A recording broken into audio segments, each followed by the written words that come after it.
Hey guys, I wanted to talk to you today about how to read a stock chart. The first thing I want to tell you is that we are going to learn just the absolute basics about stocks and investing. If you find yourself during this video or this unit being a little more intrigued and wanting to know more, then I strongly encourage you to take the investing class that we offer next year. There is not one next semester, but you could take one next year. It is in that class that you get much deeper into understanding how to really determine exactly what kind of stocks that you might want to get into. Here, my goal is helping you understand that you need your money to make money for you. So while you're out at work, you need your money making money. My money is currently making money as you watch this video.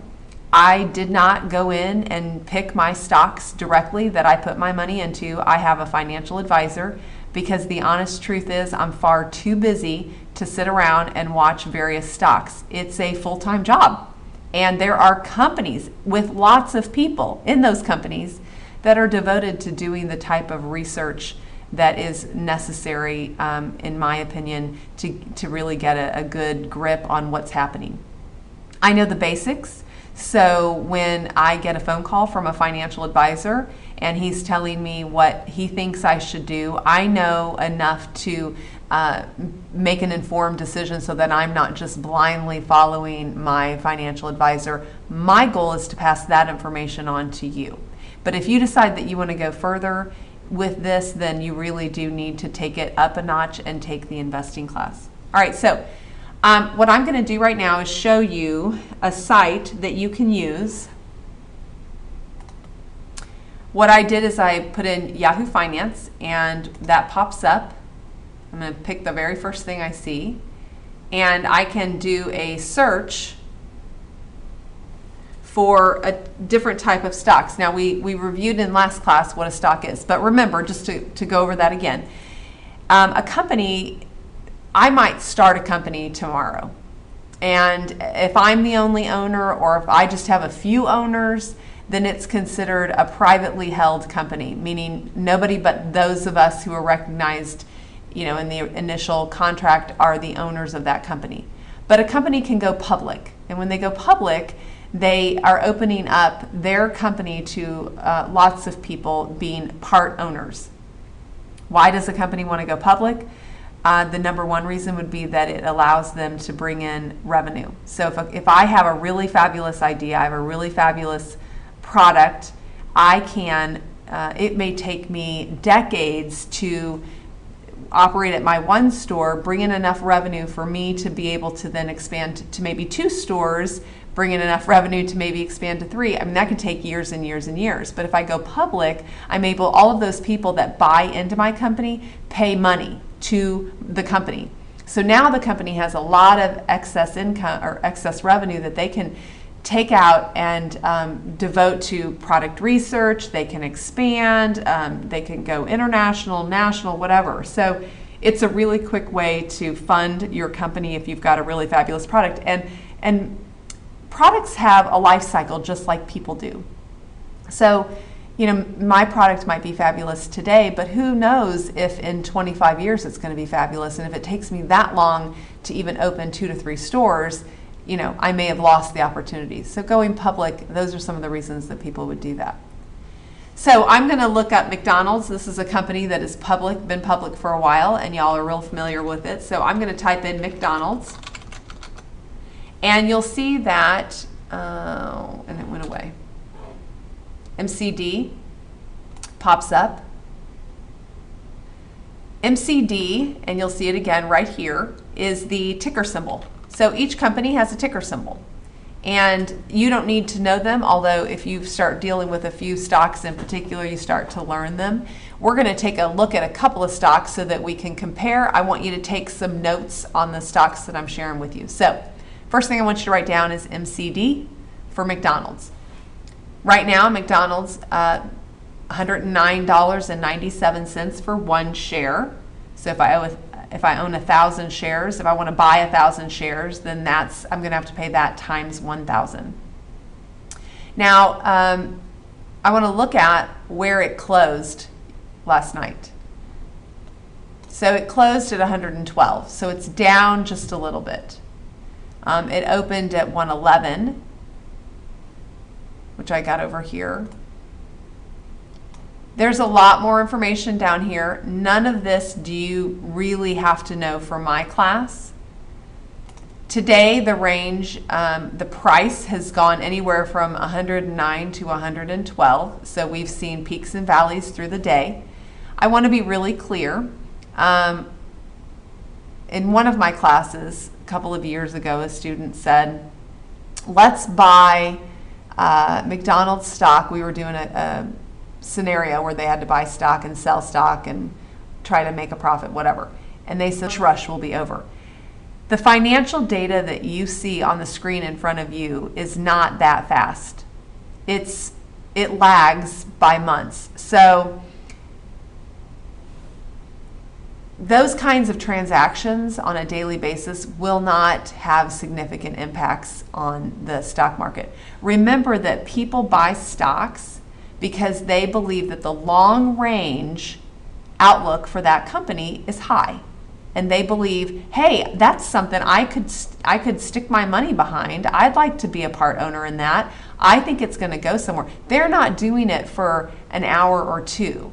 When you get into the stock market, the idea is that you get in and you stay in for an extended period of time.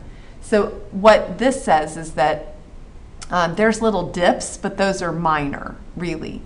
And that long term, people believe McDonald's is not going anywhere anytime fast. The 52-week range means over the last 52 weeks, where has McDonald's gone? Well, they've gotten down as low as $87, and then they've been as high over the last 52 weeks as $114. Another really helpful chart that I like because it's very visual is it can give you up from 1 day to 5 years or even further. I like to go to the 1 year.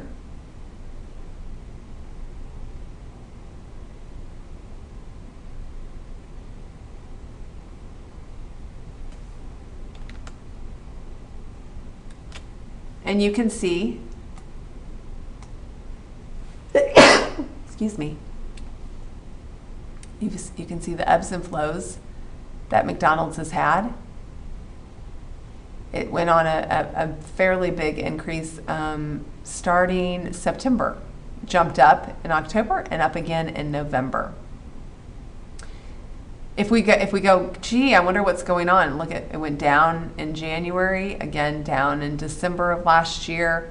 So if you wanted to try to figure that out, you could go out even further than 1 year. Okay. The other thing that you need to see is that McDonald's does pay a dividend. So hopefully we got into that last class, but if not, let me remind you or teach you what a dividend is. Not every company pays dividends. Usually they are blue chip companies that will pay dividends. So these are companies that are longer, they've been around longer, they're more established, and a dividend is when a company chooses to take a portion of the profits that they bring in and they actually send that in cash form back to their shareholders. So if I own $1,000 in, I'm sorry, not $1,000. If I own 1,000 shares of stock, and let's just say McDonald's pays out their shares every quarter, so that's 3 months a year, then 4 times a year, I might receive a check for $3,000. Now, I didn't do anything to earn that money. I didn't go out and physically work. That's my money making money. That's what I'm talking about. So I might receive a check for $3,000. I don't have to spend that money. I would recommend that you don't. When you're young, take that money and take that $3,000 and reinvest it. Now you can buy $3,000 worth of new shares that can go out and make you money. And if you do that when you are 19, 20, 21, 22, 30, you're going to have a lot of money stockpiled that will get you to that $4 million mark. Okay? Now, let's take a look at some other stocks. So you see McDonald's. Let's go to Netflix. And I'm going to, some of these I know the ticker symbol, but I'll type them in like normal so you can see how we do it. So let's go to Netflix, and let me make this a little bit larger. You can see that Netflix is 103 per share. It's down a little bit, but not massive. If we look at the days range, it's gone anywhere from 103 per share to 109. But look at the 52-week range. Anywhere from over the last 52 weeks, it's been as low as $45 and as high as $129. That has me a little interested. I'd like to take a peek at their, I'll go 2 years on this one.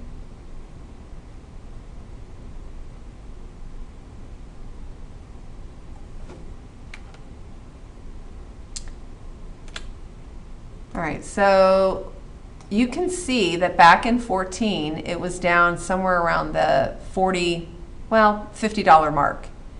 And and then it bumped up a little bit to about 60. And then it went back down. Now it's been on a steady rise. It's dropped a little bit, got up to about 125, and it's dropped a little bit, but it has showed marked improvement right here. I don't know, it's been really volatile lately, so I don't know if it will stay. I think Netflix has really been trying to rebrand themselves and make sense out of their product. I hear more students saying that they're going to, use Netflix. When you talk to kids about what they did over the weekend, Netflix is often a part of that, and so that's good news for the company because branding yourself is extremely important. All right, let's take a look at another one. Let's look at Tesla. Now, Tesla is a company that, and actually, let me show you how you can find out. So somebody mentions a company and you don't know anything about them. You go over here on the left side under company profile, and you can scroll down and you can read a really quick business summary. So these guys develop, manufacture, and sell electric vehicles and electric vehicle powertrain components, stationary energy storage systems, here and internationally. Okay, so we hear a lot about gasoline, and we've seen our prices jump. I don't know if you guys remember, but I do, up to $4 a gallon. And so that is scary when you are reliant and dependent on a car. So let's see what we've got from them. Right now, shares are selling at $207 each. And there's been minimal change, really. Today's range, they went from 206 to 212. They have been, in the last 52 weeks, all the way down to 181, but they've also been up to 281. I'm going to take a look. I'm going to go 5 years on these guys just because I know a little bit of background information about them, and I'd like you guys to see it.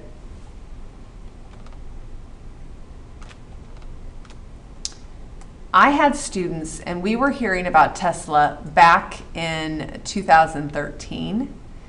And back then, people were saying, this is the next big thing. Electric cars is it. This is where we're headed, and these guys are going to be the ones to make it happen. But their shares were absolutely pitiful. They weren't making any money for a very long time. So it was not until 13, middle of the year, that they really started to rise, and then there was a big drop. And then they went up, and then another big drop. And you can see that the reviews from the general public are mixed about whether Tesla really is the next big thing. I want to introduce you to another component, and I'm very briefly going to go into this with you. You'll notice here these guys do not offer a dividend. They quite honestly don't have the money. They need to put their money into research and development because they are trying to switch over an entire economy, an entire group, a nation, and beyond, really, to a whole new way of transportation. So they don't have the money to pay out their investors. They need to take any income that they bring in and just continue to pour it into research and development. And as an investor, I would, if I was investing in them, I would want them to do that. Okay. On the left side of any of these companies that you're looking at, as part of becoming a publicly held company, you do have to put out your balance sheet and your income statement. Now, if these numbers are interesting to you, I teach accounting, and it is a fabulous course. We actually learn how to do balance sheets and income statements, and it's an excellent way for you to understand more what goes into these. And that is a year-long course. But I'm going to give you just a really brief crash course. There's two things you need to remember: assets, liabilities. Okay. If you remember from when we talked earlier in the semester, assets are things that you own, liabilities are things that you owe. So this and these numbers are all in thousands. Okay. So Tesla has $5 billion in assets and $4 billion in liabilities. That's a really high asset to debt ratio. If they sold everything they own, they'd have $5.8 billion. They could pay off their liabilities. I've watched Tesla. That's not always been the case. There's been times that their liabilities have actually been more than their assets. That can be scary to invest in, especially with money you're counting on. If you just want to have fun and you're okay if you lose the money, then this might be a great place to invest. So that's why it's important for you to know how much risk you can endure. When I get a phone call from a financial advisor, the first thing I will do is take a look at assets and liabilities so that I know what I'm looking at. I want to show you Ford. No, I don't want to show you Ford. I want to show you Domino's Pizza. DPZ. Now Domino's is right now at 101. Today they've sold anywhere from 101 to 103. Over the last 52 weeks, they've sold anywhere from 90 to 120. And let's go ahead and take a look at their we'll look at their 2-year map.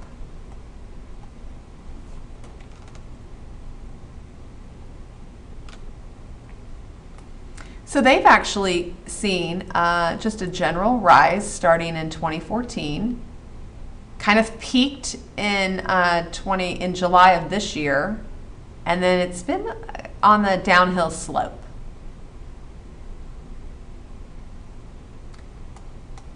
Let's take a look at their balance sheet and look at their assets as compared to their liabilities. So total assets, $603 million. Total liabilities, $1.8 billion. So right now, if they sold everything that they owned to pay off their debt, they would not be able to pay it off. They would still have a significant amount of debt left. So again, that doesn't mean I don't necessarily invest in the company.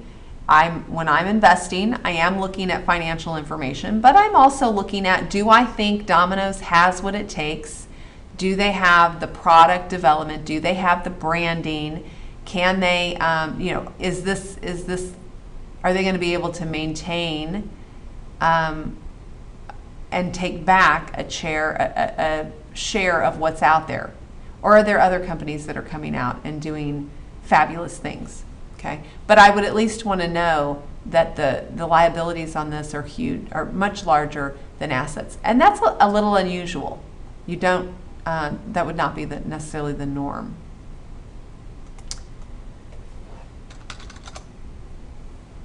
We'll go to Coca-Cola.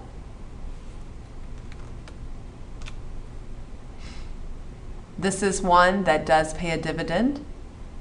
52-week range has gone anywhere from 82 to 220. Right now we're sitting at 176. Let's take a look at the 2-year range on this.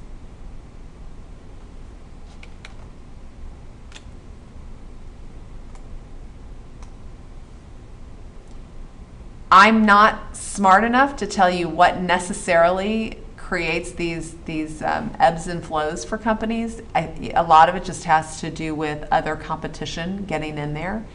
And certainly Coke has huge competition with Pepsi. And they work really diligently to get commercial businesses to support them and only sell their product, and that's a lot of where their branding is important. They also are very strategic in being placed in movies, so that they, again, it's a huge marketing piece. So.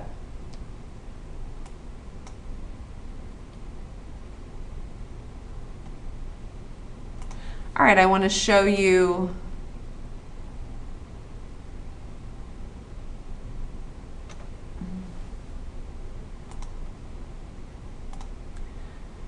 okay, I want to show you Berkshire Hathaway. Anybody know who Warren Buffett is?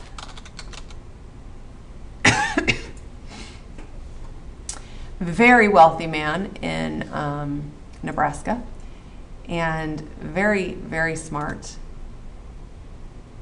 He has Berkshire Hathaway.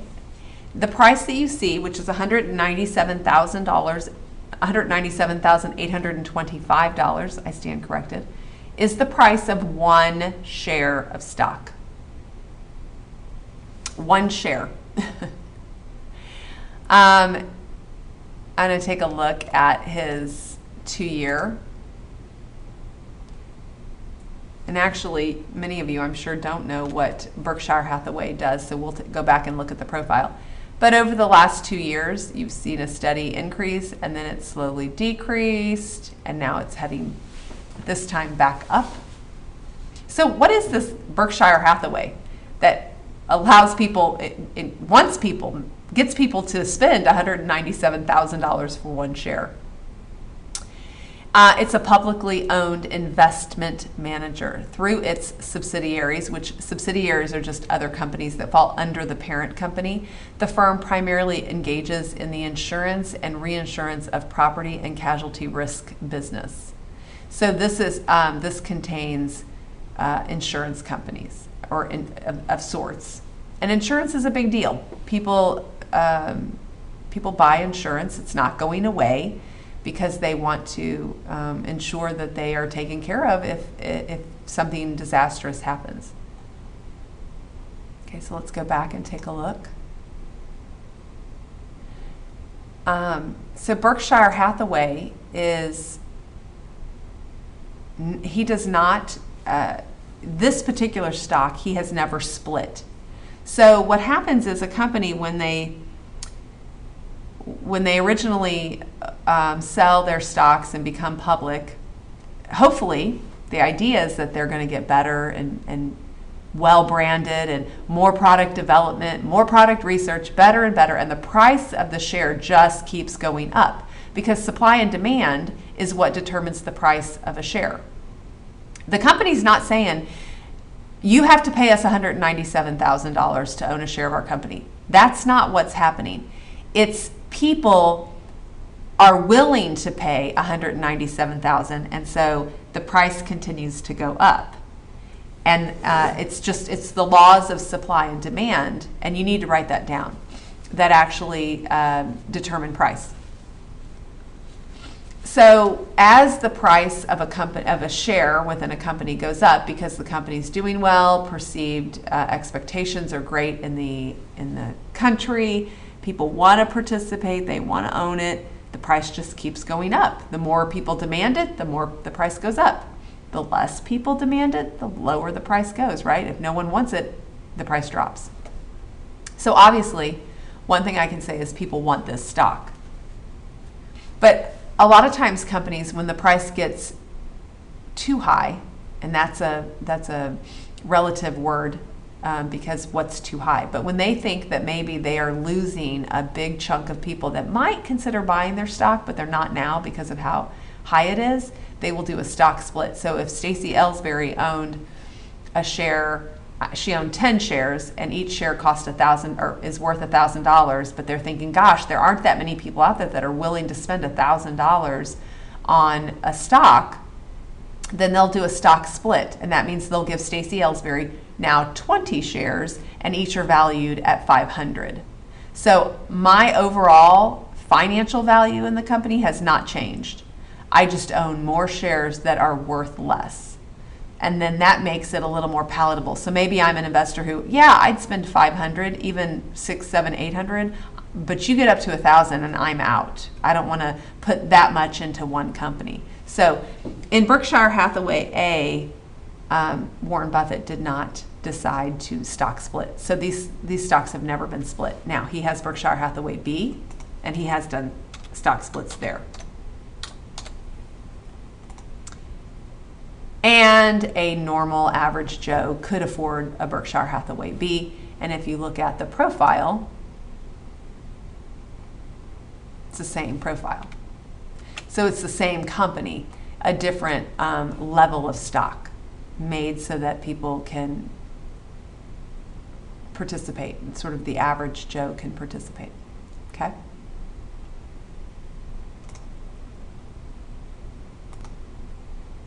Okay, so I want you to grab a piece of paper, or you should already have one, and write down the following information. Hopefully you have a laptop. If not, you'll need to pause and go get one. But I want you to look up 2 stocks. One, I want to be a company that you are familiar with. So I just want you to punch in the company name over here in the enter symbol. You can just type in the company name and look it up. Okay, and it has to be a company that we have not done, so that it's something new. Then I want you for the second one to type in, just since you can't know a name of a company you're not familiar with, I always just say to students, pick any letter and find something that you don't recognize. So this Kinross Gold Corporation, I don't know anything about them, okay? So you're going to do one that you know and one that you don't know. And here's what I want you to fill out. So go ahead and you can pause this and write these things down. One stock that you research. So I need company name and ticker symbol, the stock price today at the time that you're looking at it, the 52-week range at the time that you looked at it, and then where you fall within that range. So I'm halfway between and I'm at the low end, I'm at the high end. This company does, and then you're going to look at the profile section and tell me what the company does. Do not write everything down in the profile section. This is where you have to use your analyzing skills, and you have to pick out what the most important things are out of that section. Then I want you to look at the balance sheet and tell me total assets and compare them to total liabilities. After that, tell me what you know about the company in terms of branding, and by branding what I mean is how well do they get their name out. Probably the company that you've chosen has done a fabulous job of branding. Maybe not, but let me know what you think. The company you don't know, probably not something you're going to be able to speak well of, because either it's not a company that needs high branding, they're maybe heading toward a very specific market, which is not a retail person. But you could share either way, the branding and then future potential. So, do you think after reading the profile of this company, do they have something out there to offer, that you think is going to actually go somewhere, and then back that up? Why do you think they're going to do well? While you're writing some of that stuff down, I'm going to show you Facebook. When Facebook first came out, one of the big questions was, it's a free thing. How are they going to make money? And of course they make money through advertisers, but so many of us have pop-up blockers so the advertisements don't ever make it to us. When they first came out, the price of the stock, that is the only time that the company sets the price of the stock, and that's through underwriting. It actually lost money from the initial IPO. But since Zuckerberg seems to know what he's doing, he's got the share price on the rise. I'm personally stunned that it's at the price that it's at. I did not and would not have purchased Facebook stock.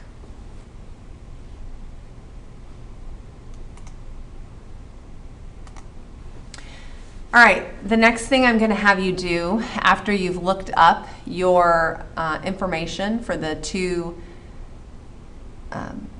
companies, the two stocks that you would have an interest in, either purchasing or not purchasing based off the research, is I'm going to have you watch Anatomy of Fraud, Catching a Con in Pottawatomie County. You'll have a site, or we'll watch this on the smartboard, and your substitute will have a website to go to. But this is, you need to watch this, and then you'll need to answer some questions at the end of it. So go ahead and take some notes. The questions that you're answering are going to be general in nature, but they need, and also personal and reflection, because this is about fraud and how they occur and how you can protect yourself. So grab a piece of paper and